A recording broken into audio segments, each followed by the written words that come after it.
अस्सलामुअलैकुम बशऊर नाज़रीन, मैं फ़लस्तीन से मुताल्लिक़ चंद बातें और एक कहानी आपके सामने पेश करने जा रहा हूँ। उम्मीद है आप बग़ौर समाज फरमाएंगे।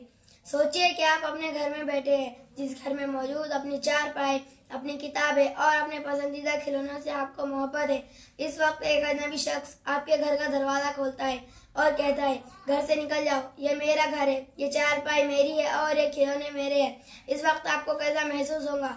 बिल्कुल इसी तरह मकबूजा बैतुल मुक़द्दस के सब मोहल्ले में बच्चों के साथ हुआ है और हो रहा है।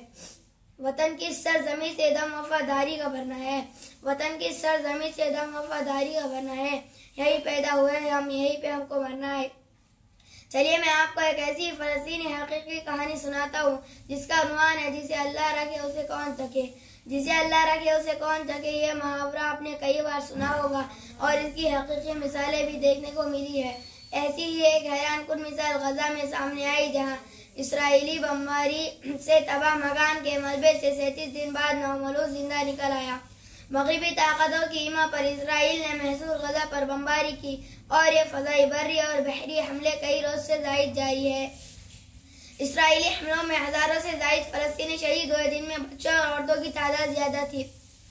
इसराइली बमबारी से गजा में जहां तबाह मकानात से कई फलस्तीनी मलबे तले दबने से शहीद हुए, वहीं मौजूदाती तौर पर एक नौमौलूद को 37 दिन बाद मलबे से जिंदा निकाल लिया गया।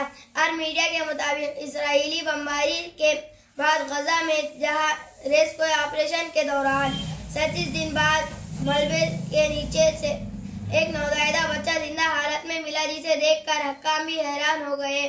फलस्तीन की सिविल डिफेंस के एक रुकन और फोटोग्राफर ने सोशल मीडिया पर एक वीडियो शेयर की, जिसमें मलबे से मौजूदाती तौर पर जिंदा बच जाने वाले बच्चे की कहानी बयान की गई।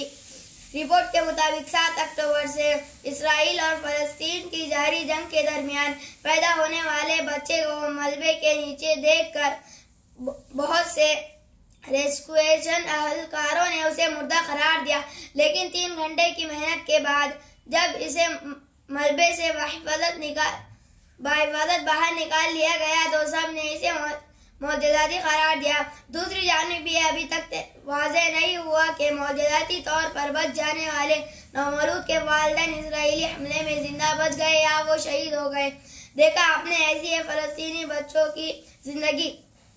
पैदा होते ही वो अल्लाह की राह के सिपाही बन जाते हैं। अल्लाह रब्बुल इज़्ज़त तमाम फलस्तीनियों की मदद फरमाए और हमारे ईमानी जज्बे में भी उन जैसी जानबाजी पैदा फरमाए, आमीन।